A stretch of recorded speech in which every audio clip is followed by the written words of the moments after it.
Boa noite a todos. Estamos aqui iniciando mais um podcast do AI Summit Brasil. Eu sou o Muzi, sou o chairman do Instituto Valor e a gente está aqui hoje com pessoas incríveis que vão ser palestrantes do AI Summit.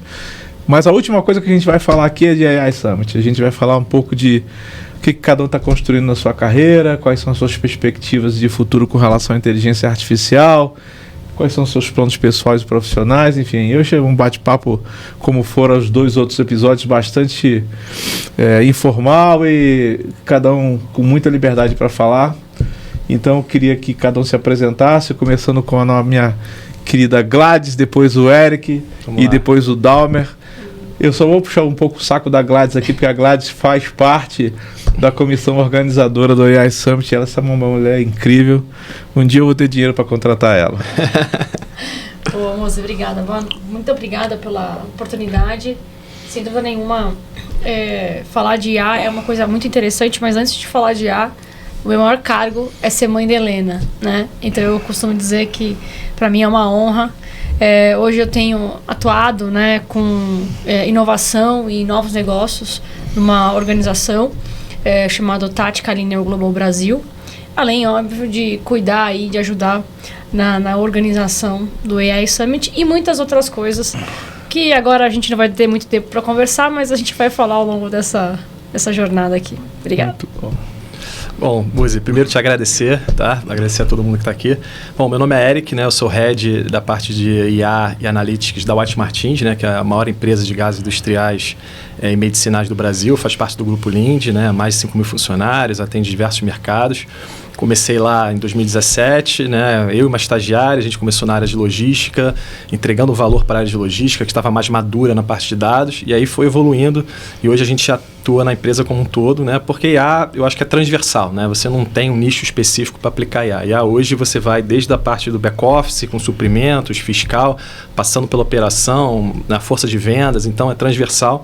A gente tem muitos cases interessantes, né, na indústria, e eu tenho um background já também acadêmico, né? Eu tenho mestrado na área, né? Eu já aplico o IA já faz mais de 15 anos, né? Essa IA generativa que está surgindo aí veio no hype, mas assim, a gente já aplica machine learning há muito tempo, já fui de consultoria de IBM, de startup, então eu tenho know-how agora nisso e estou, de fato, começando a aplicar, fazendo prova de conceito com IA generativa, chatbot também dentro da White, né? Então, obrigado pelo convite. O prazer é todo nosso. Dalmer?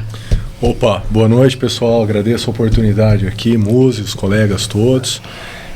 Para nós, assim, e para mim aqui especificamente, é um valor, é um prazer estar dividindo com vocês o entendimento da IA e tudo mais. Mas o objetivo aqui não é falar só de IA, porque a IA é a ponta, é a cereja aí do bolo. Sim. A gente sabe que a indústria nacional, as empresas nacionais estão de maneira muito heterogênea em maturidade, né? É uma questão de competitividade, de sobrevivência para o futuro da empresa, dos empregos, prosperidade da sociedade. E a nossa proposta aqui é falar de tudo, da parte bonita da IA e do chão de fábrica ali também, dos dados, do data lake que ganha apelido de pântano e tem gente que vê valor e não. E no fundo é tudo uma questão de vamos fazer dinheiro, vamos desenvolver competitividade, vamos desenvolver indústria, gerar oportunidade e prosperidade para o país e para as pessoas. Muito bom. A pergunta que eu vou fazer para vocês agora é a mesma para todos, porque a gente tem que começar a formar uma opinião, né? Eu acho que a grande missão que eu tenho aqui, daqui até setembro, é ajudar as pessoas a entenderem a necessidade de incorporar IA dentro da sua rotina pessoal, pessoa física, se capacitar. Perfeito. E ao mesmo tempo alertar as empresas o que está acontecendo e por que elas não estão botando o pé no acelerador, né? Então a pergunta que vai para as três, a gente começa pela Gladys. Na cabeça de vocês, Gladys, por que as empresas ainda estão tão devagar na implementação de IA, né? Assim, a White Martins, pelo que eu vejo aqui, é um dos pontos fora da curva, né? Mas depois você vai falar por que é fora da curva. Tá bom. Mas em geral, né, o que a gente percebe é muito medo, muita cautela, né? Eu já fui executivo, de vez em quando eu sou executivo, né? E eu sinto uma dor danada quando eu quero fazer uma coisa dentro de uma empresa e a minha liderança não deixa, ou os acionistas a quem eu me reporto quando eu sou o CEO não deixam. Então, Gladys, você que está aí rodando o mercado, dando muita palestra, falando com muita gente, fala um pouquinho da tua visão sobre isso. Tá, legal. Acho que a pergunta é muito pertinente, né? E eu vou dividir em 2 cenários. O cenário da empresa que hoje tem uma certa maturidade, até uma sustentabilidade financeira, que vai conseguir, vou chamar assim, testar, né? Errar rápido, testar, errar rápido, e aquela solução vai fazer sentido para elas. E aquelas organizações que ainda não conhecem, ou talvez não queiram conhecer, por falta de investimento mesmo. Não tem sustentabilidade financeira para investir em, de fato, em softwares, ferramentas, ou até mesmo treinar a alta liderança para esse mergulho, essa imersão. Como foi bem falado aqui, a IA não é uma coisa nova, né? As companhias hoje que já são mais maduras financeiramente, empresas de capital aberto, estrangeiras e assim por diante, que já conseguem fazer esse modelo, vamos chamar assim, de testar e aplicar, ter um time de inovação, ter equipes ágeis, né, com metodologia ágil e assim por diante, já conseguem romper fronteiras. O nosso ecossistema no Brasil é composto por empresas basicamente de pequenas e médias empresas, que é aquilo que a gente fala sempre, né, que são as empresas que levam a economia do país, né? E aí a gente é muito focado, aí eu até vou falar um pouco de economia aqui, porque faz sentido a gente pensar nisso. É muito focado na gestão fiscal da companhia. E para além disso, eles ficam até com receio, medo de investir em soluções que eventualmente e potencialmente podem trazer mais eficiência. Por 2 motivos, Muzi, colegas aqui que eu vou dizer. Por falta de conhecimento. Perfeito. E por falta efetivamente de dinheiro, né? De investimentos. Mas a gente tem os grandes bancos, que vão ajudar, tem programas do governo, né, para inovação. Sim, mas por vezes desconhecem, né? Então, o nosso empresariado não está tão aberto, com o mindset tão aberto para conhecer e para ampliar o espectro de atuação e de negócio. Fazer novos negócios. Existem modelos diferentes. Então, eu percebo muito isso, né? Companhias, por exemplo, familiares, muito enraizadas ainda naquela coisa do fundador, nem conhecem o que é um processo de inovação. Perfeito. Se eu chego para eles e falo assim, vamos fazer um processo de inovação do seu produto, da sua solução, vamos colocar robotização nesse processo para automatizar e acelerar a sua entrega, oi? O que é robotização? É botar um robô aqui? Então, é isso. A gente precisa fazer realmente uma disruptura nesse ecossistema, nessas empresas que hoje levam a economia do país, mas que, por vezes, desconhecem a inovação por falta realmente de querer conhecer, grana no bolso, né? Grana para investir. E, enfim, essa é acho que é um ponto importante para a gente falar porque que ainda as companhias não estão tão motivadas a colocar inteligência artificial. E só tem um detalhe também que eu acho que talvez os colegas vão corroborar, que é o fato também da privacidade de dados, né? O medo de fornecer informações, o medo de, muitas vezes, aonde eu vou botar os meus dados e assim por diante, né? Então, tem acho que são 3 pontos, na verdade, importantes para a gente começar a conversa aqui. Para o Eric entrar nessa barca junto com a gente, eu tenho defendido muito que enquanto as grandes empresas não botarem o pé no acelerador nos investimentos e botar as IAs para rodar no mercado, não vai ativar o ecossistema. Exato. Porque o ecossistema das pequenas e médias empresas dependem muitas vezes das grandes para rodar a roda, né? Como um modelo de exemplo, né? Não só para isso, né? Porque você tem toda uma cadeia de valor para rodar. Perfeito. Tá certo? E se uma grande empresa não põe uma cadeia de valor para rodar, né? Como é que a gente faz? Então, Eric, me fala um pouquinho deste tema, falando um pouco do teu ecossistema, né? Da tua cadeia de valor lá dentro, porque é uma grande surpresa, positiva surpresa ver que a White Martins está aí à frente de muitas outras grandes empresas que já poderiam estar com isso muito evoluído, né? Perfeito. Não, corroboro praticamente tudo que você falou. Acho que eu costumo falar que tem um tripé ali, né, que dá sustentabilidade, né, para você alavancar a inteligência artificial, a digitalização das empresas, né? Primeiro, tem a parte de infraestrutura, dados, né? Acho que você vai conseguir falar bastante bem disso, né? Você tem que ter dados bem curados, né? Limpos, estruturados, né? Parte de processos também é importante, mas tem outros 2 pontos que eu acho que são relevantes, né? Primeiro, é questão de cultura, e aí bate nessa parte de nível de consciência do C-Level, da liderança, que tem que estar engajada. Sem o C-Level começar ali, botar top-down, não anda. Não adianta você lá, não, quero fazer IA, quero fazer inovação. Se o C-Level não comprou, não vai ter investimento, né? Não vai ter como você aplicar inovação na sua área, enfim. Então, acho que começar com isso, né? E também depois a camada middle manager, os próprios colaboradores começarem a se capacitar, porque aí tem toda aquela discussão, vai substituir meu emprego ou não, o que vai ser automatizado ou não. Então, tem essa questão também que é muito forte, né? E é uma questão também, Música, eu acho que principalmente para a IA generativa, né? Eu costumo falar. Não tem hoje um padrão ouro para você falar o seguinte, segue essa metodologia aqui de ponta a ponta que você vai gerar esse valor, né? É um pouco o que você falou.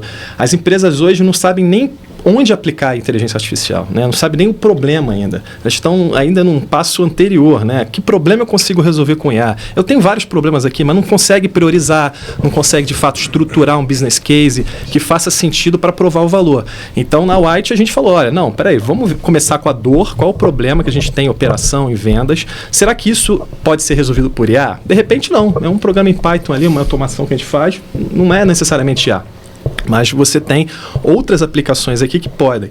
E aí bate muito nessa questão, né, de produtividade, fazer mais com menos, acelerar, reduzir custo, né? E a indústria como um todo preza muito por eficiência operacional. Então a gente está sempre olhando eficiência operacional. O que a gente pode reduzir de custo? Como é que a gente pode entregar melhor, em menos tempo, né? Em menor custo? E a parte de confiabilidade, né? Equipamentos, máquinas mais confiáveis, a IA também entra nisso, né? E na parte de experiência do cliente, né? Enfim, tem toda essa parte também. Então, a gente olha um espectro amplo, tá? Mas eu acho que é realmente falar o seguinte, todas as empresas hoje estão maduras em dados, em processos para aplicar IA? Não. Mas é o que você falou, tem que experimentar, tem que dar o primeiro passo, tem que começar. E esses investimentos, eu acho que é o que você falou, a gente está sendo feito mais agora, acho que estava no hype, muito no hype, teve uma previsão de investimento massivo em IA, não se concretizou muito, né? Mas agora eu acho que as empresas estão percebendo que, olha só, se eu não investir em IA agora, eu corro o risco daqui, aí principalmente para pequenas empresas, médias empresas, aí depende também do setor que ela está, né? Que eu vou desaparecer em 3, 4, 5 anos. Porque se eu não investir em inovação, que é a base para eu dar sustentabilidade ao meu negócio, eu vou desaparecer. Então, acho que as empresas já estão tomando consciência disso, só que realmente falta um letramento digital, faltam as pessoas entenderem, que bicho é esse de IA, como é que eu aplico, né? E aí a gente começar a gerar valor. Porque até eu costumo brincar, né? Quando você vai vender um projeto de IA, eu faço isso muito na White, né? Eu não fico falando do modelo de Deep Learning, das milhões de camadas que tem, o Technical Case. Eu falo o seguinte, olha, tá vendo esse problema aqui, a meta que você quer bater? Fala para o executivo, eu consigo com IA. Eu consigo gerar esse valor para você com IA. Me vê esse investimento em CAPEX, que eu desenvolvo aí em 6, 7, 8 meses. Mas, claro, né, dependendo do risco, do grau de risco, aí vem toda a parte de governança, dados. A gente não vai necessitar de 10 milhões de CAPEX para fazer uma tacada só. Vamos fazer por partes, vamos fasear, né, vamos fazer ciclos ágeis ali. Então, acho que muitas vezes as empresas não têm essa consciência e acabam, né, de acordo com o setor que está, podem desaparecer se não investir nisso. Então tem que aumentar esse nível de consciência. O que eu percebo também, tá? Na área que eu atuo mais fortemente, que é na área de consultoria, as empresas não querem tirar nada do bolso, eles querem tirar o mínimo do bolso. Quer dizer, uma das propostas que eu mandei é uma proposta super detalhada para fazer um assessment muito bem feito de todos os departamentos da empresa. Cobrei 180 mil. O cara quase teve um infarto. Como assim? Rapaz, vai então falar com a Deloitte, fala com a UI, fala com a Accenture, né? Tem uma frase boa que eu uso que é o seguinte: a lavagem das escadas começa por cima. O que significa isso? Se a liderança não comprar, se a liderança não entender, qual que é o ROI que iria gerar de um projeto que você ia cobrar, sei lá, 200 mil reais? Não, e o valor que eu ia entregar, né? Não, é isso. Eu ia entregar um valor tremendo, ou seja, ele ia saber exatamente o que fazer em cada setor, né? Exato. E aí surgem as soluções, já que as grandes empresas estão patinando, né? E desculpem a audiência das grandes empresas que vai ficar triste comigo, essa é a verdade. Aí surge aqui empreendedores como o Dalmer, né, que já está assim, quando a primeira vez que eu falei com o Dalmer, eu estava buscando startup para poder falar de cases interessantes. Ele, cara, já passei dessa fase. Dalmer, fala um pouquinho desse cenário aí dessa aversão, desse medo do FOMO, né, do Fear of Missing Out. Eu concordo com os colegas aqui. Eu vou tentar somar um pouco aí da visão de quem está vendo o lado mais heterogêneo da grande empresa, da pequena empresa, da média empresa e de diferentes indústrias, né? Eu gosto de pensar assim, primeira coisa que a hora que a gente pensa em transformação digital, IA, coisa desse tipo, é o pragmatismo. Qual que é a sua maior linha do balanço? Isso aí. Onde tem dinheiro em gasto ou receita? Perfeito. Se você estiver pensando em começar por outro lado, eu vou inovar por inovar, não sei o que, desculpa, você está errado, cara, é na maior linha do balanço. Vamos lá. Aonde que tem dinheiro? Por quê? Porque qualquer percentual que você mexe em dinheiro é muito dinheiro, e 180 mil reais é nada, 2 milhões é nada, 10 milhões é nada. A gente já viu cases aqui ser justificado e provado e aprovado e publicado para acionista de 1,5 bilhão ao ano de lucro, em plena crise. Né? Então, a hora que a gente fala uma grande empresa. Então, grande empresa, né? O que eu gosto de comentar? Poxa, eu acho muito legal aqueles eventos do Gartner, né? Aquela curva Hype Cycle e tal, né? Mas aquilo me ofende profundamente, né? Ver que ano após ano a indústria lança uma moda nova, fala, ó, IA vai resolver tudo. Não, IA é maravilhosa, mas não vai resolver tudo. E as empresas pegam todo o seu orçamento, difícil de aprovar, de justificar, e vai lá e fala, então é IA, e não persegue o pragmatismo da linha do balanço, o que eu tenho de fundamento, o que eu tenho de pessoa, o que eu tenho de cultura, o que eu tenho de dados e tal, e depois 80% quebra a cara lá na queda da curva e no chamado abismo, né? Então eu gosto de pensar um pouco disso, sabe, Muzi? Vamos para o pragmatismo, vamos na maior linha do balanço, vamos olhar qual que é o nível de maturidade, qual que é a capacidade. A IA é maravilhosa e dá para pensar assim, uma empresa de call center, pelo amor de Deus, corre. Certo? Um banco, cara, não sei. Tem muito dinheiro com machine learning e regressão logística não capturado ainda. E tem o dobro do dinheiro com dado que está no Lake ganhando apelido de pântano. Né? O que a gente precisa fazer é buscar o dinheiro, aplicar a inteligência e fazer um desenvolvimento contínuo. A IA pode ser mais sexy, mais sedutora, para algumas indústrias faz todo sentido e é urgente, mas de forma geral a gente precisa desenvolver a empresa com inteligência, com método matemático, quantitativo, né, e buscar escala. E pode ser um simples robô em Python, uma automação, né? Então, para causar um pouco aqui, pelo amor de Deus, persigam o dinheiro. Essa provocação é muito boa. Eu não sei se vocês sabem, mas assim, o motivador de eu ter montado o AI Summit foi por conta dos cursos que eu criei.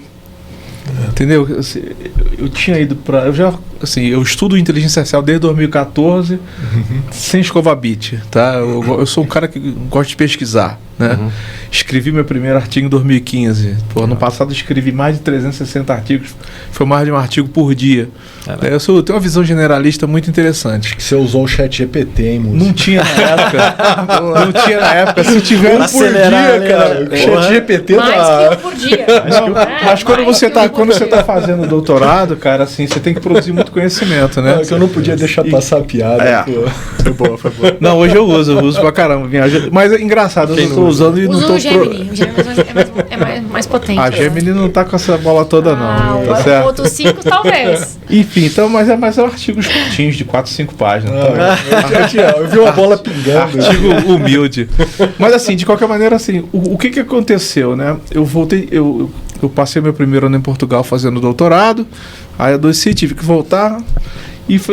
Pô, tudo aquilo que eu produzi de conhecimento lá dentro, assim, pô, isso aqui tem que ser expandido. E aí eu criei, junto com uma amiga minha que é PhD lá do Mackenzie, né? Já não está mais no Mackenzie, acho que está na São Judas agora, que é a Inês Brosso, que a Gladys conheceu bem durante o período que a gente estava montando os cursos, né? A Gladys me ajudou a montar os cursos também. Eu montei 25 cursos de inteligência artificial, todos eles para resolver problema de negócio. Perfeito. Tá? Ou seja, eu estava fugindo justamente do cursinho de R$ 99,90 que ensina ChatGPT, né? Sim. Eu comprei, inclusive, da Adapta, vou fazer uma propaganda negativa aqui, porque não entrega nada. Aí dei para minha sobrinha, tá certo? Ou seja, tem muita gente que está fazendo isso, né? Ou seja, pega a onda, pega o hype e tenta entregar alguma coisa aí e fazer um dinheiro rápido. Um prompt. Pô, só que, cara, eu tive um insucesso na venda dos cursos. Né? Por quê? Porque os cursos demandavam a pessoa que ia dar aula, é aula ao vivo online, tá? Não é gravado. Para poder passar um conhecimento mais complexo, ou seja, IA aplicado ao marketing, ao RH, finanças, ao compliance, não sei o quê, por 25, para resolver problema de negócio. E não tivemos sucesso. E aí o que me deu na telha? Assim, porra, falta conhecimento, as pessoas não estão entendendo ainda o que isso vai mudar na vida deles. O que a IA vai mudar na minha vida pessoa física e jurídica, na vida dos meus filhos. Daqui a pouco a gente vai entrar na questão do letramento que você falou, mas a gente não vai falar disso agora. Mas eu queria, começando pela Gladys, que viveu comigo esse momento, né, Gladys? Agora que os cursos estão engrenando. Mas por quê? Porque a gente fechou um contrato com o Senai, a gente vai ser a escola do Senai. Olha aí. 100% dos alunos do Senai vão ser treinados muito bom por nós. A gente está fechando outro contrato ainda que eu não... Esse ainda está em assinatura.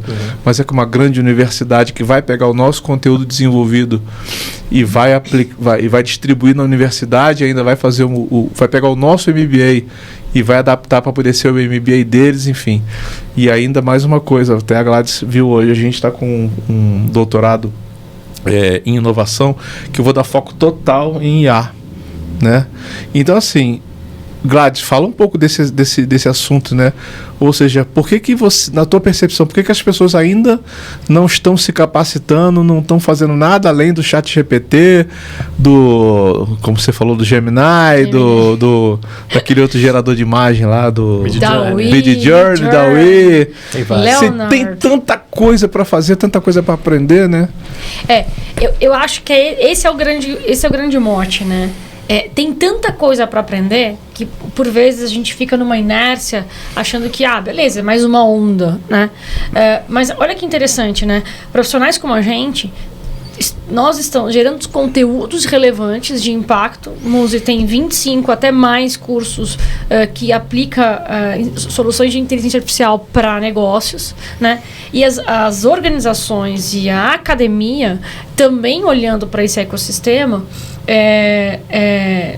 Na minha opinião, tá, gente? Ainda não está tão amplamente preparada para receber alunos que não conhecem nem matemática, por exemplo. Então, é uma questão histórica, eu não vou entrar aqui na profundidade disso, mas a gente precisa pensar que a gente tem alunos e potenciais alunos que não sabem efetivamente e não têm interesse. Por exemplo, executivos como vocês, como nós aqui, conhecem muito bem o que é uma jornada de lifelong learning. O que você faz? Cara, eu vou aprender de tudo, porque lifelong learning, uma vida de aprendizado, você vai usar o curso de matemática, o curso de culinária, o curso de qualquer coisa para a sua vida. Em algum momento aquilo ali vai ter um impacto. Mas a gente está dentro de uma sociedade que, infelizmente, não está atenta. Uma boa parte dessa sociedade não está atenta a essa mudança radical que a gente está vivendo. E vamos considerar que isso tem a ver com não só com as organizações, não só com as nossas próprias personas, vamos chamar assim, mas com o próprio interesse. O que te interessa no final do dia? Te interessa aprender sobre IA, sobre machine learning? Legal, isso aqui é legal. Isso aqui não. Então a grande questão é você, somos nós. O que nos interessa? Então, há também um monte de informação, nós somos muitas vezes até massificados, né, com um monte de informação que a gente também não sabe efetivamente o que escolher.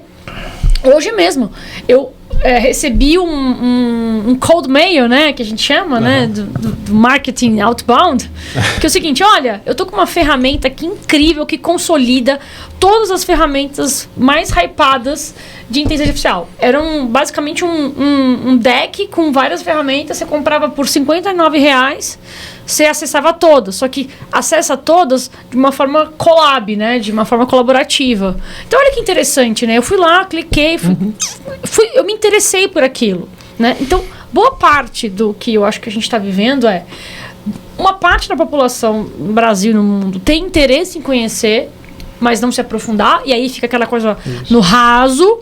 Eu vou conhecer o ChatGPT, eu vou fazer um prompt aqui, tá tudo certo. Mas não tem aquela vontade de se aprofundar, né? Não de escovar a bit, como você falou, mas, poxa, o que essa solução resolve o meu problema? Onde é que eu posso aplicar isso? Como é que eu posso me conectar? E eu sou uma daquelas pessoas que sou extremamente curiosa. Eu vou contar um exemplo bem rápido. Eu precisava falar com um CEO de determinada companhia. E eu nunca que eu ia conhecer essa pessoa se eu não tivesse uma ferramenta de inteligência artificial. Eu fui atrás, eu procurei, eu pesquisei, eu vi se tinha realmente aquelas soluções que conectam dados e informações, a gente consegue colocar o telefone, o celular. O Musa sabe muito bem o que é essa ferramenta. Cara, eu conheci o cara, sentei na mesa dele e tomei um café.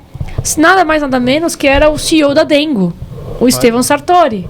Então, assim, eu usei a ferramenta de inteligência artificial, eu me aprofundei, eu fui atrás. Claro que, como profissional de inovação, novos negócios, a gente tem o nosso, brincadeiras à parte, né, o Somebody Love. Mas, assim, com a ferramenta, eu descobri um universo que eu não conhecia. Então, vai muito do interesse. E a gente precisa ser impulsionadores disso. Tenho como propósito também na minha vida de levar conhecimento, de estudar, de aprofundar, e isso vai gerar impacto de verdade, né? E levar isso para as organizações também. Poxa, por que a nossa área não tem interesse em desenvolver novas soluções? É só falta de grana? Ou realmente que a gente não tem interesse de mudar o mindset também? Aqui a gente está falando um pouco de tudo, mas é muito importante deixar muito claro. E já que a gente está indo para além das fronteiras do AI Summit Brasil, a gente tem que ser responsável por aquilo que a gente fala. E a gente precisa ser porta-voz de que, se a gente não pensar disruptivamente em inovação, a gente vai ficar para trás. E vai morrer. Deixa eu só complementar rapidinho. Eu ia passar a palavra para você mesmo. Como é que você resolve esse problema? Porque deve ter uma escassez de competências que você está vivendo, né? Com certeza. Acho que acaba complementando, né? Acho que tem naturalmente 2 pontos aí. Um ponto todas as pessoas são resistentes a mudanças, né? Você tem uma disrupção, as pessoas naturalmente vão ser resistentes. Elas querem ficar na zona de conforto. É natural isso para o cérebro humano, né? Mudar requer esforço, né?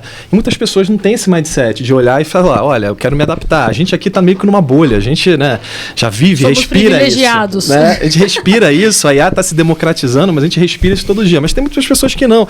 E naturalmente vão ter pessoas que não vão se adaptar, né? E aí você tem todo o trabalho, por exemplo, né, nas empresas, de fazer o change management, de tentar, né, aculturar as pessoas, capacitá-las, para mostrar que, o que você falou, inovação, primeiro que já chegou, né, algo do futuro, já está aí, né, já está mudando, e aí você fala educação, a gente vai entrar em política, a gente vai falar até né, questão geopolítica, né, China, Estados Unidos, bipolaridade, como é que vai ficar o mundo assim, quem tiver a maior IA pode vencer essa guerra. Então, assim, são muitas frentes, né? É a transversal, como eu falei. E o ponto que eu acho crítico é o pace disso, né? Como isso está mudando rapidamente. Então, se você pegar numa perspectiva histórica, né? A Revolução Industrial, você tinha lá o mundo agrário, as pessoas lá, né, na roça, pegando ali manualmente, né, os alimentos. Veio ali a Revolução Industrial, colocou as máquinas a vapor, as máquinas industriais, mas não foi em 5 anos, 6 anos, foram às vezes séculos, 100 anos, 80 anos, 90 anos. Né? Se você olhar, né, eu até costumo brincar, se você estava, por exemplo, em 1800 e pegasse uma máquina do tempo e fosse para 1900, né, 100 anos para o futuro, quase nada mudou, muita pouca coisa mudou. Agora, se você pegar de 1900 e ir para 2000, você vai ver 2 guerras mundiais, você vai ver computador, a internet nascendo, você vai ver várias coisas que a humanidade está, né, o ChatGPT mesmo, né, nasceu ali em 2022, já está agora versões muito mais novas, isso está mudando muito rápido. E aí eu acho que as pessoas não vão ter tempo, né, de suficiente para se adaptar. A sociedade não vai ter esse tempo suficiente. Então, como a informação está tudo muito rápido, muito dinâmico, eu acho que algumas pessoas não vão conseguir se adaptar ao tempo, né? E aí é o nosso trabalho de trazer isso de forma mais, digamos assim, simples possível, que se eu fosse explicar o modelo de Deep Learning, não é um técnico, né? Escovar bit, é isso aí. É falar como gera valor. E aí, só para responder a sua pergunta, a gente tem alguns programas, né, mais para, digamos assim, as áreas, por exemplo, de finanças. Você é um analista de finanças, você recebe uma planilha todo dia, você tem que fazer uma série de análises ali de finanças e fazer um relatório, ou achar alguma oportunidade ali de custo, de elevação de receita e tudo mais.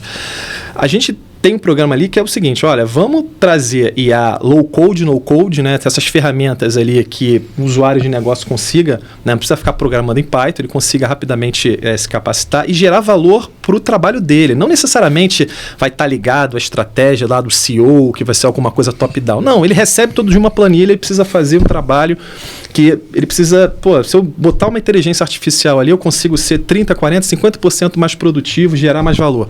Então essas ferramentas, Copilot, enfim, tudo que está vindo aí. Então a gente está fazendo isso também. A gente fez até o seguinte, olha, vamos pegar várias áreas, né? A gente seleciona alguns problemas, a gente faz uma capacitação rápida, porque muitas vezes, né, são workflows, são caixinhas que você, né, arrasta, clica, né, point and click, e você já sai dali com uma solução, né, que já vai gerar valor para a sua área, né? E aí, só para complementar, o último ponto é essa questão do mindset, que eu acho importante também, porque eu costumo falar o seguinte, eu sempre vim de tecnologia, fui desenvolvedor, cientista de dados, depois fui crescendo na carreira, assumi como gestor, e logo uma das primeiras skills que eu senti necessidade de aprender, assim como quando eu assumi como gestor, foi a parte financeira. Eu não sabia muito de fluxo de caixa, NPV, essas coisas de payback. Era uma coisa que eu aprendi na faculdade, mas assim, eu não estava muito similarizado. Então, a primeira coisa eu falei, cara, vou ter que aprender sobre finanças, né? Hoje em dia eu acho que tem que acontecer a mesma coisa com IA.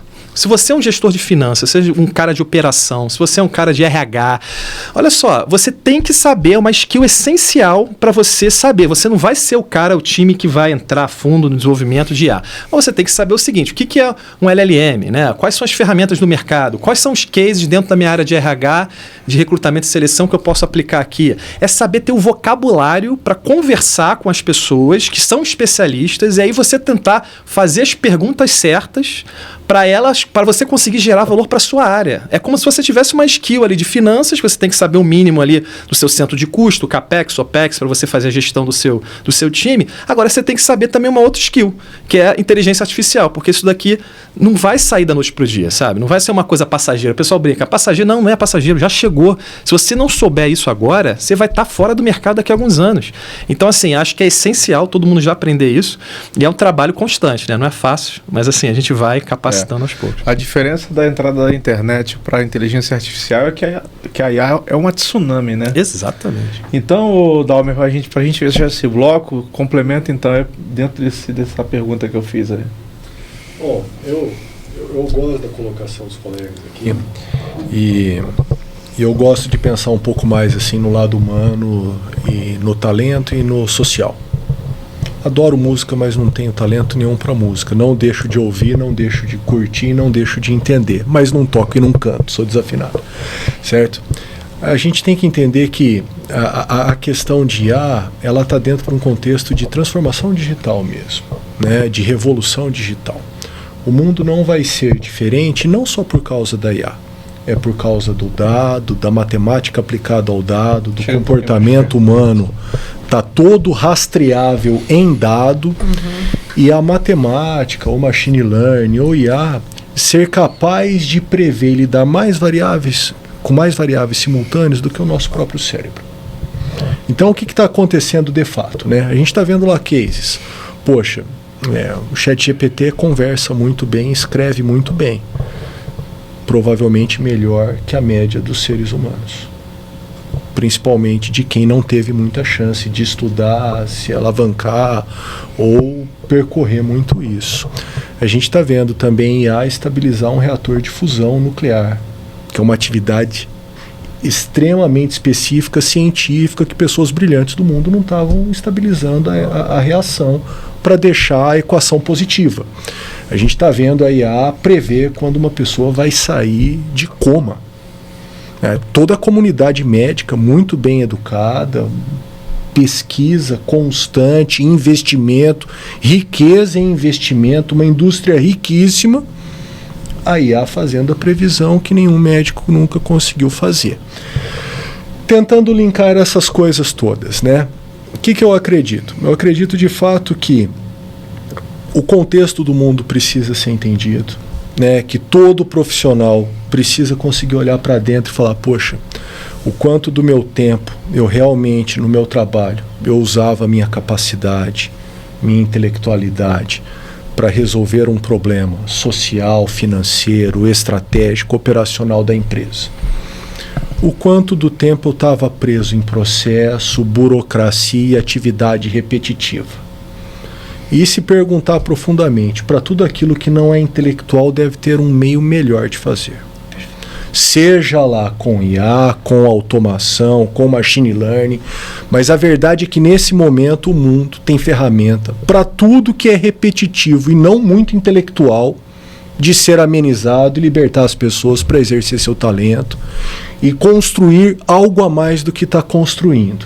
E esse vai ser o fator decisivo na carreira de cada indivíduo e de cada empresa. A empresa que conseguir estimular que sua equipe faça essa autorreflexão, que olhe para tudo que é repetitivo, burocrático, como uma oportunidade imediata de melhora, ela vai diminuir a despesa ou vai aumentar a receita e vai ganhar espaço e gerar prosperidade econômica para o país com imposto, para as pessoas que são os funcionários e para os acionistas.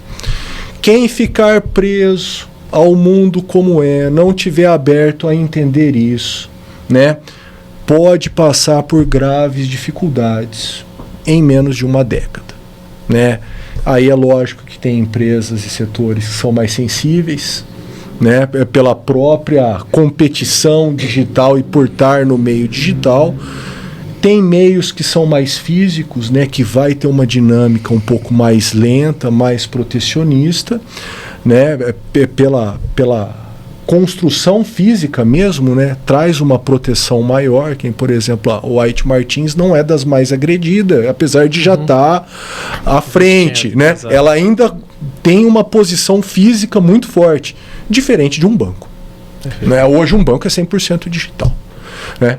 Então, né, não faz mais sentido, não tem vantagem competitiva ou barreira de entrada nenhuma em transporte de enumerário, em segurança, carro forte, logística, agência. Pelo amor de Deus, a gente nem quer mais ir em agência. Só botar um parênteses rapidinho, que essa questão é interessante, porque a gente olha assim, não, às vezes grandes indústrias ou grandes players, né, da indústria tradicional está blindada com isso. Aí eu costumo dar um exemplo seguinte, a gente está vivendo uma transição energética, né, hidrogênio verde, todas essas questões. E aí você vê, por exemplo, uma Amazon colocando milhões de dólares em energia renovável para vender isso, opa, já tocou no meu jardim aqui. O cara já está botando a pezinho aqui. Pô, agora eu competia com a Air Products, a Air Liquide, vou competir com a Amazon. Peraí, meu irmão, tá coisa acontecendo. Então, assim, você vê como isso é disruptivo também. Até para os grandes players, eu falo, cara, olha só, fica achando que a gente só tá ali, você fica cego. Tem uns 2, 3 anos a mais de margem. É isso. Bom, não é uma década, não. Eu vou precisar, então, fazer um rápido intervalo aqui para poder a gente prestigiar os nossos patrocinadores e a gente volta em 1 minuto. Obrigado.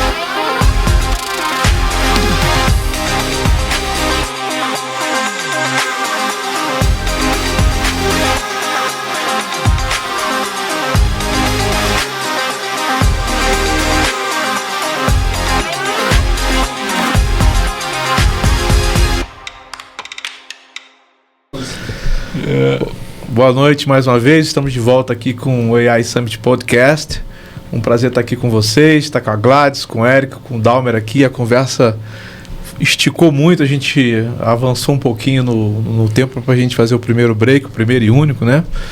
Mas eu vou, mais uma vez, começar agora com o Dalmer, não com a Gladys, né?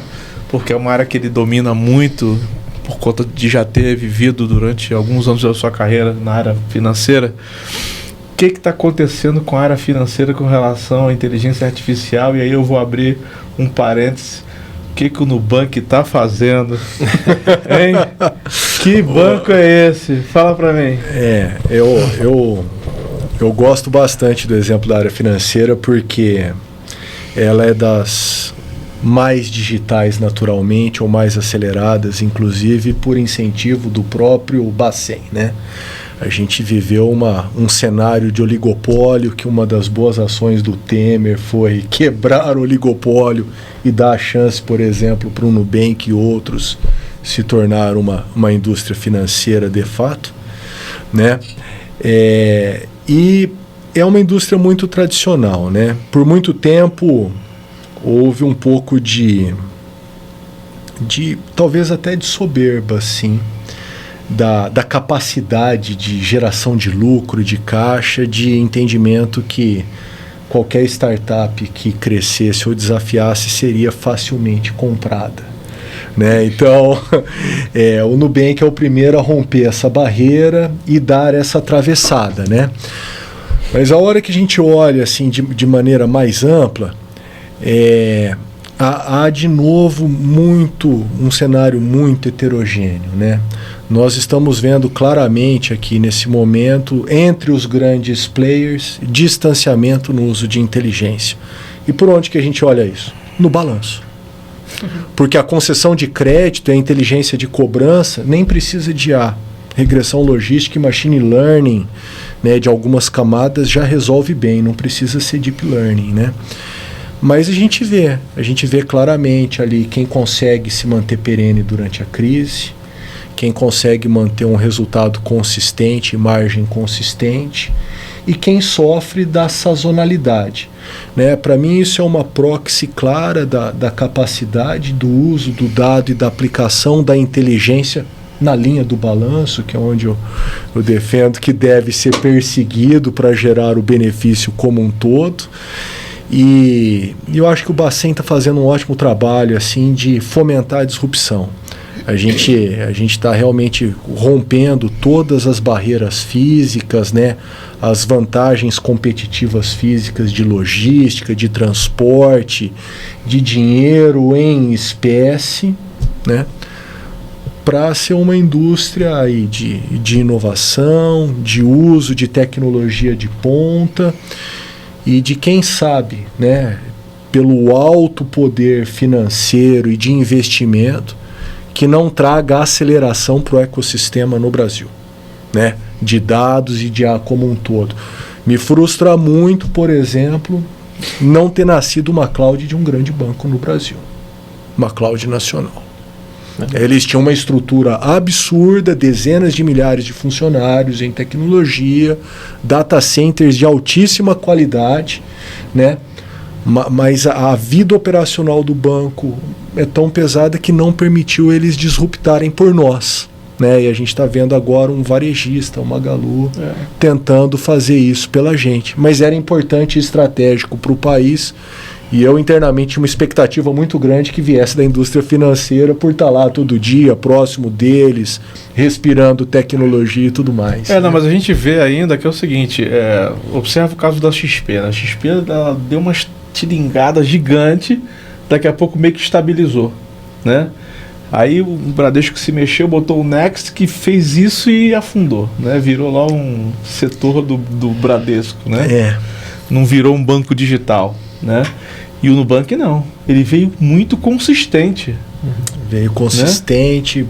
Baseado em tecnologia, em excelência de uma oferta, de um produto, e não se rendendo ao capital e à tentação de fazer um exit ali, uma saída lucrativa no momento que gerou o incômodo.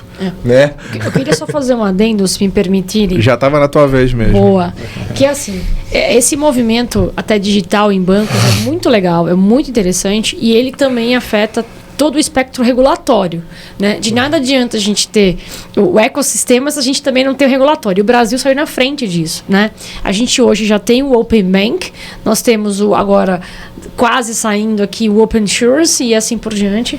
E para quem não sabe, por exemplo, o presidente da CVM, da Comissão de Valores Mobiliários, hoje, ele é extremamente entusiasta em termos de inteligência artificial, inovação e assim por diante. Eu tive reunião com ele, o cara é bom. Sem dizer que agora a gente tem, já há um tempo, o Sandbox, que é também um ecossistema de inovação para a ampliação do espectro das companhias de capital aberto em inovação, em novos modelos de negócio. Eu estava comentando aqui, né, da própria tokenização dos ativos reais, né, como é que isso vai funcionar. Já está funcionando, na verdade, a CVM já regulou isso. Tem todo um ecossistema importantíssimo que a gente precisa avaliar aqui. Tem até mais, assim, a gente pode notar como que a indústria de inteligência bancária, de produto, que foi desafiada pela sazonalidade da economia, por tudo isso, se tornou diferenciada no mundo. Sim. Né? Os grandes players não conseguiram operar no Brasil. Essa é a verdade. O Santander, qual que foi a estratégia assertiva dele? Comprar bancos públicos, inclusive, e absorver. Rapaz, não vou muito longe, não. Eu tenho conta no BTG e o BTG tem 3 apps. Cara, é um absurdo isso, sabe?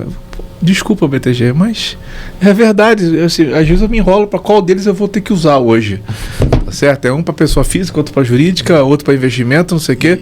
Você não tem uma suíte única, né? Sim. E o BTG tem dinheiro suficiente para poder montar uma tremenda de uma... E tá indo muito bem, obrigado. Pois né? Tá indo muito bem. O BTG está despontando. Tem grande aí que, se não tomar cuidado, vai ficar para trás. Mas como é que justifica um negócio desse aqui, o cara ter 3 apps aí para poder resolver os problemas, tudo separado?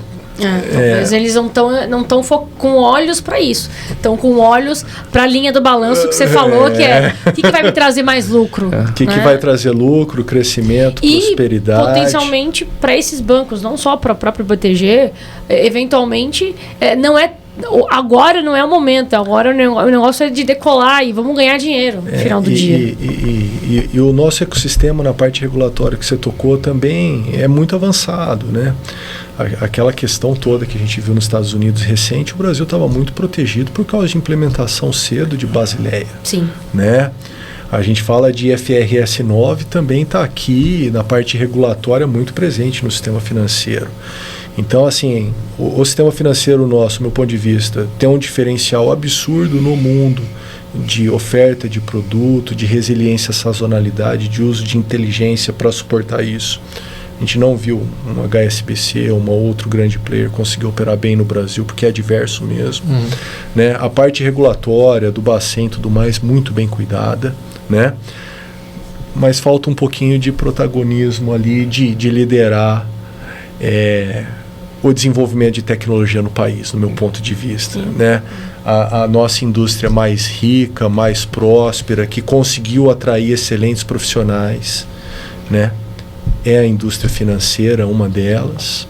Então ela tem vários dos capabilities ali para ser um precursor de desenvolvimento de tecnologia no país, mas aplica a tecnologia para uso próprio, não conseguiu chegar ao ponto de fomentar, por exemplo, como uma cloud, como alguma outra coisa mais estrutural para o bem da sociedade como um todo, né? Eric, fala para mim uma coisa. Você é indústria. Isso. Você é uma das rodas dessa engenharia aí, né? Para poder gerar o ecossistema, fazer o ecossistema virar, né? A gente precisa de empresas como a tua desenvolvendo projetos, buscando soluções para ativar o mercado, principalmente das pequenas e médias empresas, né? Perfeito. O que você tem de política hoje dentro da White Martins para poder ajudar a construir e rodar o ecossistema? Porque a gente precisa... hoje você vê os grupos de WhatsApp lá, que a gente participa lá. Eu tenho 3 grupos de WhatsApp, os 3 juntos dá quase 3.000 pessoas. E, cara, todo mundo fala a mesma coisa, né? É a empresa que faz o agentezinho, não sei o quê, tal. Pouca coisa disruptiva. Como é que a gente resolve isso? Eu costumo falar que assim, a White Martins é centenária, né? E não é fazendo as mesmas coisas que a gente fez, né, durante 100 anos que nos levaram aqui que a gente vai viver mais 100 anos. Né? A gente tem que se adaptar, o mundo mudou, né? Como eu falei, está tudo muito mais rápido. Assim, como eu lidero a área lá de inteligência, inovação também, né, eu olho muito para esse ecossistema de startup, que é bastante interessante. A gente já fez vários experimentos, né, fazendo inovação aberta ou trazendo cases, sempre pensando nessa questão, primeiro, do problema, como a gente consegue resolver diferentes soluções, e aí trazendo startups que vão desde ali do IoT, para você ter um tracking ali numa carreta ou num tanque, para você saber medir ali hora a hora, minuto a minuto, qual é o nível do tanque, você ter uma assertividade melhor na entrega, uma confiabilidade melhor no produto. Então a gente aplicou muita tecnologia na logística, por exemplo, né? Foi a área que a gente começou, que já estava mais madura, né? Então a gente olha para esse mercado, universidades também, né? O Parque Tecnológico da FRJ, a gente olhou também muito para isso. A gente tem muita colaboração, né? Porque como a Linde Global, né? A gente tem colaboração nos Estados Unidos, Europa, a gente traz também benchmark de outras regiões, né, para o Brasil e tenta aplicar e customizar a solução para a nossa operação, né? E aí a questão realmente, né, como é que você pode ser disruptivo, né? Então, dentro da empresa ali, você tem os grandes contratos, por exemplo, Gerdau, nossa cliente, você tem Petrobras, você tem Suzano, mas você tem um varejão industrial lá, que a gente fornece cilindro, né, que aí a gente tem uma concorrência muito grande também, com revenda e outras coisas, que a gente tem que ter uma disrupção naquele mercado ali, porque senão a gente perde market share. Você tem uma CVC dentro ou não? Não tem. Ainda não, hoje Rapaz, não. Rapaz, como você faz isso? E aí a gente... Exato. Hein? Aí tem que ter, né? Tem que ter. Aí, de novo, a gente está, acho que, galgando espaço, né, ao longo dos anos, mas tem também muita M&A, questões a gente atende muito mercados diferentes, tem home care, por exemplo, a parte de saúde, né, tem a parte industrial. A indústria no Brasil está andando um pouco de lado nessa questão, né, de volume, mas não tem um crescimento tão esperado assim. Mas eu acho que é isso, assim, realmente, grandes empresas têm que começar a ser protagonistas. Eu falo muito isso, né? A gente tem que ser protagonista dessa inovação, né? Ainda mais uma White Martins, que é líder de mercado, 80% do mercado, a gente tem que falar o seguinte, o futuro é esse aqui, a gente vai liderar esse futuro através dessa tecnologia. E aí, claro, tem que vir investimento, tem que ter capacitação pessoal, tem que vir uma série de coisas, porque assim, se fosse fácil, Muzi, todo mundo fazia. Eu falo isso, cara, se fosse fácil só falar aqui, todo mundo fazia. A gente sabe que não é tão fácil assim, sem quebrar muitas barreiras, tem muitas questões ali de financeiras, de processo, de estrutura, de direcionamento estratégico, de como que a empresa está focada, né? Vocês falaram aí dos bancos BTG, qual o foco estratégico da empresa? Às vezes ele está muito cego, não olha para o lado. Então, são várias frentes, mas eu acho que, de fato, acho que isso vai evoluindo e acho que a gente tem conseguido alcançar algum sucesso nisso. Eu queria fazer só um complemento aqui, claro, para não ser injusto com os empreendedores, CEOs, conselhos, tudo mais do tipo, que a gente também entende a falta assim, de um planejamento estratégico país de desenvolvimento. Mas aí a gente tem que trocar de país, né? Com esse presidente aí que não sabe nem o que é inteligência artificial. Mas o cara é ridículo, desculpa. Esse cara, mas se repete governo após governo, independente de ser um presidente um pouquinho melhor, outro um pouquinho pior ou coisa desse tipo, falta um plano de desenvolvimento para o país mesmo. Rapaz, o cara falou para que a gente precisa de inteligência artificial se a gente tem tanta gente inteligente no Brasil. Isso é uma declaração que o presidente faça, pelo amor de Deus. Mas se fosse... eu vou ficar quieta. Não, você vai ficar quieta porque você é executivo. Eu não devo nada para ele. Não, eu sei, mas eu não devo nada para ele, desculpa. Eu olho assim e falo, poxa, a gente ainda precisa de alguma maneira conseguir valorizar a cada conquista de empreendedor ou empresa nesse país num cenário tão adverso. Verdade. Assim, a gente vive num cenário usurpador do Estado sobre as empresas e sobre as pessoas, independente de governo, uma situação de país, um Estado assim absurdamente ineficiente, parte do setor perdeu a visão de estar lá para servir a sociedade, né? Para não falar isso já há muito tempo, de há muito tempo, tudo mais. E a única coisa que a gente ainda tem que move a economia em todas essas dificuldades, ainda são as empresas e os empresários resistentes e resilientes o suficiente. Porque, por exemplo, no meu segmento, cada vez que pega um avião e vai para algum congresso internacional, tromba com um empresário dentro do avião falando: depois que eu fui para os Estados Unidos e fiquei lá 6 meses, minha empresa mudou, eu não quero mais voltar para o Brasil. Bom, esse é um ponto que eu ia levantar exatamente agora. Tá? Vamos lá. E o lobby para levar a empresa para lá é absurdo não declarado. Vamos lá. Quando eu, assim, nas fases em que eu estive como executivo na AMIL, na MS, etc., eu tive a oportunidade de rodar o mundo, cara. Conheço muitos países. E, assim, é um absurdo que os caras produzem de inovação. Entendeu? Então, assim, do nosso lado também falta o letramento necessário para você ser um empreendedor, que é o letramento mínimo. Como é que você faz um fluxo de caixa? Como é que você faz um planejamento estratégico? Como é que você faz uma pesquisa de mercado? Qual mercado você quer atingir? Qual o público-alvo? Eu, como head de inovação da AMS Farmacêutica, eu recebi, sei lá, 200 startups e botei dinheiro em uma empresa e com dinheiro sobrando no caixa, porque não entregava, a conta não fechava, entendeu? Então eu acho que a gente tem uma questão cultural muito grande também. Concordo contigo que a gente não tem o capital de risco que a gente que tem nos Estados Unidos, que é fácil de você botar dinheiro dentro de uma startup, mesmo que ele se retraindo agora depois de tomar tanta invertida, né? Mas ainda assim o dinheiro sobra mais lá. Mas no Brasil, o dinheiro, além de não sobrar, os investidores querem que os empreendedores façam um milagre. E isso é um problema também. Eu vou te falar até de outro ponto de vista, né? Eu sou empreendedor de uma empresa de inovação, né? Aí, desculpa a sinceridade, mas a maioria dos fundos de investimento no Brasil está procurando um modelo copiável e não uma inovação. É isso aí. Exato. Então, a primeira proxy que os investidores fazem, os avaliadores do fundo fazem, é assim: será que nos Estados Unidos tem uma empresa igual? Será que no México tem uma empresa igual? Será que no Brasil tem uma empresa igual e precisa de um concorrente? Né? Eles procuram por modelos mais pré-prontos, que também é uma questão de estágio de desenvolvimento, né?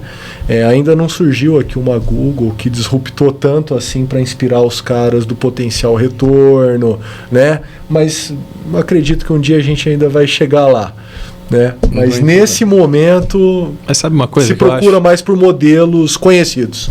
Além dessa questão estrutural de modelos e tudo mais, acho que tem uma questão básica aí que às vezes eu tenho uma visão pessimista, né, dessa estratégia de inteligência artificial, que é o seguinte: a base é a educação. Né? Se você se você tem um país, né, uma visão de país, onde a maioria das crianças e adolescentes não sabe nem fazer conta, não sabe ler criticamente, não sabe, né, olhar para um texto, conseguir interpretar aquele texto, se você não tem capital humano para desenvolver essas tecnologias, inovar, né? Que você falou, mínimo ali você saber um fluxo de caixa. E aí, em tempo de tecnologia, né? Todo mundo está ansioso, vendo rede social, tem as polêmicas, né? Olha, como é que eu vou aplicar o ChatGPT na escola? Vai vir a resposta para o aluno, não vai nem conseguir pensar. Às vezes você vê algumas pessoas falando isso, e como é que esse modelo de educação vai se moldando, se adaptando, porque, né, a informação hoje virou commodity, né? Você quer saber quem descobriu o Brasil, você quer saber qualquer informação, você vai no Google, vai no ChatGPT, você não precisa ficar decorando, né? Agora, como é que você consegue, por exemplo, ler uma informação, uma notícia, criticar aquilo, né? Fazer pontes entre o que a gente está fazendo aqui, discutindo como é que vai ser o impacto nas empresas, na sociedade. Isso que tem que ser fomentado, né? E aí isso é a base, né, zero, para a gente construir uma estratégia de inovação e conseguir ser um país que seja líder. Porque não tem investimentos, né? Você pegar investimento per capita, o Brasil faz um dos menores investimentos no mundo, menor que a Argentina, em per capita em educação. Educação básica aos frangalhos, nunca foi investido direito, está conseguindo curso técnico agora, mas o foco sempre foi universidades, não curso básico, né? Ficou para os estados. Então, assim, há uma carência, um déficit educacional que eu acho que, assim, eu fico meio pessimista, né? Vamos falar de estratégia para IA? Beleza, é só um nicho ali, tem o IMPA, tem as grandes universidades, tem um nicho de pessoas ali super, né, uma bolha, mas a maioria da população, se você for ver a desigualdade que o Brasil tem, é absurda. Não, e a desigualdade vai aumentar, vai ser um enorme fosso com a inteligência artificial. Vai aumentar mais. Vai aumentar ainda mais esse abismo. bagunçando muito a conversa de educação aí, já que eu vim aqui para causar hoje. Olha, eu tô me sentindo causador aqui, mas tudo bem, então vou causar polêmica. A gente tem todo esse problema de educação, mas no meu ponto de vista, a educação que o mundo executa hoje é uma educação pró-revolução industrial que está ficando para trás. O que eu estou querendo dizer com isso? Eu estou querendo dizer que a gente está justamente no momento que, se tivesse capacidade de planejamento e execução, de não estar 20, 30 anos atrás em educação para os próximos 10 anos. Não tem um legado de 20 anos de correr atrás. Né? Vários aqui comentaram, muita informação, a informação está acessível, não dá para aprender tudo, tal, né? Mas o que a gente viu de verdade no mundo digital, né? Como funciona de verdade o mundo digital? O mundo digital funciona igual à computação. Há naturalmente uma centralização de criação de componentes e o bom uso de componentes. O que eu estou querendo dizer? Eu estou querendo dizer que nesse momento, a futuro do mundo, né, super doutores, super pós-doutores em quantidade, talvez não seja mais um grande diferencial, mas seja um grande diferencial competitivo para a sociedade, um monte de pessoas com capacidade criativa de entender e de montar soluções para gerar valor. Isso eu acredito. Entende? Então, eu acho que a gente está assim, muito bom. A gente está com uma educação ruim, mas nós temos um talento nato pela diversidade da economia, das bagunças políticas, de crises, tudo mais, que se tem um negócio que o brasileiro tem é se vira nos 30 e adaptabilidade e resiliência. A gente vê o cara empreender na rua. E entrega lá, no final do dia, né? Não sei o quê, perdeu o emprego, tá lá vendendo paninho, tá vendendo a bala, tá se virando, ele consegue superar e fazer a coisa toda. A gente poderia, se tivesse a mínima capacidade de planejamento, de estratégia, que é o que eu estou reclamando, que eu vejo governo a governo, ninguém fazer nada, olhar e falar assim, cara, a gente está no momento de fazer a educação, e não correndo atrás 20 anos, mas fazer a educação que em 10 anos nós somos líder, nós somos top no mundo, e ninguém está se preocupando com isso, está falando que não precisa de IA, que é o teu ponto. Não, mas é legal você... Eu queria fazer uma provocação. Pode falar, entrou na minha. Vamos lá. A provocação é o seguinte, o que você está fazendo para transformar tudo isso que você está falando? A gente criou uma escola, Lifelong Learning, faz um ano, temos 500 alunos em migração de carreira. Perfeito. Chama Pod Academy. Nós tivemos a honra de ter veterinário virando cientista de dados em grande banco, por exemplo, perfeito. Que não tem nada a ver. É isso que eu queria comentar. Com a ideia da adaptabilidade. É o Bruno que está lá junto com a Tâmara. É isso que eu ia comentar. A gente vem discutindo, né, jornada de educação, o que a IA vai mudar e vai transformar, mas a nossa posição hoje, né? Eu concordo que a gente é super privilegiado e a gente muitas vezes está numa bolha. Mas você acabou de dizer que você está transformando vidas. Sim. De 500, 300, 400 alunos, que seja. E isso é o pragmatismo. Sim. É exatamente isso. Eu acho que o podcast aqui hoje ele tem que ser pragmático. Tudo bem, a gente está aqui dentro de uma ideologia filosófica, falando de IA, como é que vai transformar as carreiras e tudo mais. Mas o que eu estou fazendo? O que eu estou fazendo para mudar exatamente isso? Chega da gente ficar só elucubrando de fato como que a IA vai mudar e vamos aplicar de fato. Vamos aplicar, então, com certeza. ele na jornada dele transforma os alunos, transforma a jornada dos alunos, das pessoas. Você no seu ecossistema transforma através do teu trabalho. Muse com mais de 300, 400 cursos já realizados em inteligência artificial. É isso, a gente precisa de pragmatismo. Chega da gente falar que vamos fazer e vamos fazer de fato. Agora, só um dado importante, né? Segundo o Fórum Econômico Mundial e segundo a própria ONU, uma das principais características, soft skills, necessárias hoje e para lá mais para frente na nossa jornada é a criatividade. É um dos principais soft skills. Talvez seja a única coisa que a IA não vai roubar, né? Exatamente. Ainda, né? Então, junta tudo isso. Não vai roubar de jeito nenhum, não tem como. Junta tudo isso que a gente está falando e aí vira pragmático. Porque você junta a criatividade, a ausência de recursos nos gera e nos impulsiona a ser mais criativos, e tudo isso gera esse ecossistema. E aí eu vou responder a minha própria pergunta: o que eu estou fazendo para mudar a jornada de pessoas? Bom, como eu sou mulher, eu estou levando uma nova solução em ferramenta de inteligência artificial para mulheres, para justamente elas poderem entender e mergulhar nesse ecossistema que, por vezes, não é conhecido por elas. E, além disso, eu vou mais. E os 60 mais? E os 50 mais? 70 mais? Não é segregar em silos, mas fazer com que todo mundo consiga, de forma pragmática, conhecer a gente vai precisar encerrar, viu? Senão esse... Tá bom, né? Não, papo... tem que fazer mais um podcast. Passou rápido. Não obstante os 2 outros podcasts que foram fantásticos, esse aqui tá incrível, viu? Tá super incrível. Acho que vai gerar uma ciumeira danada. A gente só contribui. Mas assim, esse negócio de fazer a diferença é uma coisa importante, particularmente dentro do Instituto Valor. A gente tem 15 anos de atividade, a gente já fez tanta coisa. Depois, pessoal, institutovalor.org.br e ver o que a gente já fez na cultura, no esporte, na educação. E para finalizar aqui o nosso podcast, começando pelo Eric, o que você está fazendo de diferente na White Martins? Eu acho que essa é a pergunta para fechar o teu bloco hoje. Acho que primeiro, né, elevando esse nível de consciência, evangelizando mesmo, sendo evangelizador ali, trazendo esse conhecimento, né, e tentar traduzir aquele techniquez, né, para algo mais tangível para as pessoas, trazendo valor para o negócio, que é isso, eu sou pago, né, eu sou pago para isso, olha, como é que você pode justificar seu salário, então trazendo isso. Também estou, né, tentando divulgar ali, através de LinkedIn, enfim, Instagram, esse conhecimento da IA, né, trazer isso para um público maior, através de palestras também, enfim, tentando me aventurar em cursos.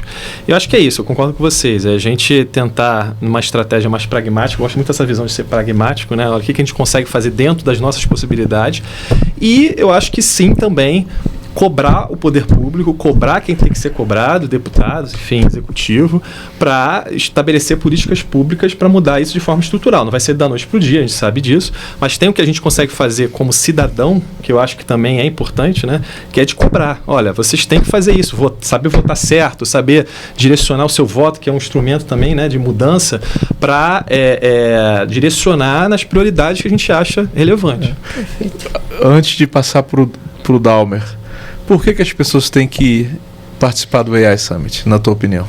Porra, porque é um pouco do que a gente falou aqui. Acho que é uma tecnologia tão disruptiva que, se você não está olhando para isso agora, você pode ficar para trás em pouco tempo, né? E o AI Summit é a chance de ouro de você entrar ali e começar a entender, se você não sabe nada desse assunto, começar a entender como isso vai impactar, como é que você pode se capacitar, né? Tentar se conectar com pessoas aqui excelentes que vão te ajudar nessa jornada. Se você é um empresário, você vai conseguir entender como aplicar isso, porque tem um certo desconhecimento, as pessoas realmente às vezes ficam com medo. Como eu falei, se fosse tudo muito fácil, não, vamos aplicar IA aqui que já vai gerar valor, pô, qualquer um fazia, né? Não é assim, as pessoas não têm esse conhecimento, às vezes estão com prioridades diferentes. Então acho que o AI Summit é a oportunidade de tanto empresários quanto estudantes, né, pessoas de diversos setores, médicos, advogados, começar a entender, não, isso aqui eu consigo aplicar no meu negócio, isso aqui eu consigo aplicar na minha vida pessoal e consigo gerar algum tipo de valor, né, e eu não vou ficar para trás. Se eu ficar para trás, amanhã, não é que eu vou ser substituído por um robô tão rápido assim, mas alguém que tem um conhecimento maior do que o meu pode me substituir, né? Se eu tiver 2 candidatos, Muzi, para contratar lá na minha empresa, um cara da fiscal, se ele souber, um souber muito de ferramenta de IA, outro não souber nem o que é IA, quem que eu vou escolher,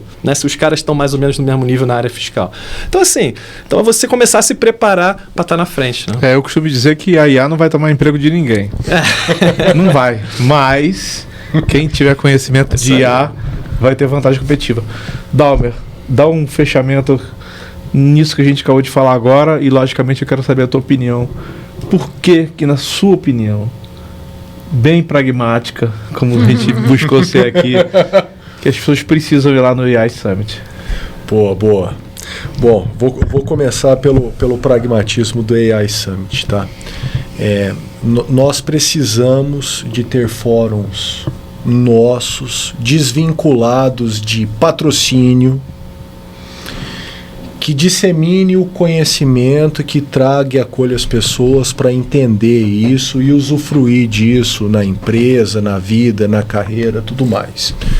Então, o que eu estou vendo particularmente do AI Summit é que eu estou indo lá no evento para falar que eu não sou patrocinador, eu sou convidado pelo conteúdo e não por ter pagado para estar lá e patrocinando. E isso, nesse momento de consciência, faz muita diferença, né? Por quê? Porque tem um monte de gente que tem bons conteúdos, mas que não poderia estar patrocinando, e aqui não, aqui a gente está falando de conteúdo mesmo. Então esse, para mim, é o principal motivo aí. Legal. Bom, obrigado por você ter esse nível de consciência. Eu fico muito impressionado de como é que você movimenta as redes sociais toda vez que você fala do AI Summit. Então, você já tem minha gratidão. Mas eu preciso passar para a Gladys para finalizar o programa de hoje. Tem muito evento de inteligência artificial acontecendo ao mesmo tempo. E tem gente que está se profissionalizando em fazer evento de IA para buscar essa onda, para surfar essa onda. E você falou uma coisa para mim que me marcou muito durante essa semana, né? A gente está fazendo alguma coisa de diferente, mas na tua opinião, o que a gente está fazendo de diferente? O que você, como líder da comissão organizadora, representante mulher... Legal. Eu acho que a palavra-chave aqui que fecha é levar o conhecimento de forma genuína e pragmática. Então, para traduzir essa palavra genuíno é quem está organizando, quem está fazendo o evento, ou quem vai palestrar no evento, está trazendo conteúdo de forma que, não só para se expor, todo mundo gosta de palco. Todo mundo, vamos ser honestos. Eu adoro palco. Eu gosto de falar, eu gosto de me expor. Mas mais do que me expor, é eu dividir aquilo que tem dentro de mim, que de fato seja significativo para as pessoas. Então eu levo a palavra genuína comigo. Porque quando é genuíno, é algo que vem de dentro de fato. E aqui não é prosa, não, nem filosofia. Eu estou falando pragmatismo mesmo. É genuíno e pragmático. Então o AI Summit hoje representa para mim um evento não só disruptivo, porque reúne uma série de profissionais extremamente competentes, mas mais do que isso, é levar de forma ampla, né, estratégica e muito inovadora. Não é só um evento. Não é só mais um dia. É um evento que vai fazer com que você eleve o nível de consciência, conhecimento, network e mais do que isso, de forma genuína. Eu acho que é isso que a gente tem para dizer hoje. Bom, então muito obrigado, Dalmer, Gladys, Eric, foi um prazer estar aqui com vocês hoje. Eu estou muito feliz, esse podcast aqui foi bem além daquilo que a gente estava planejando em termos de horário, mas foi riquíssimo e eu espero que vocês curtam muito aí quando vocês assistirem. Boa noite a todos e até a próxima. Até logo. É isso aí, valeu. Valeu. Cara, foi fantástico. Foi ótimo.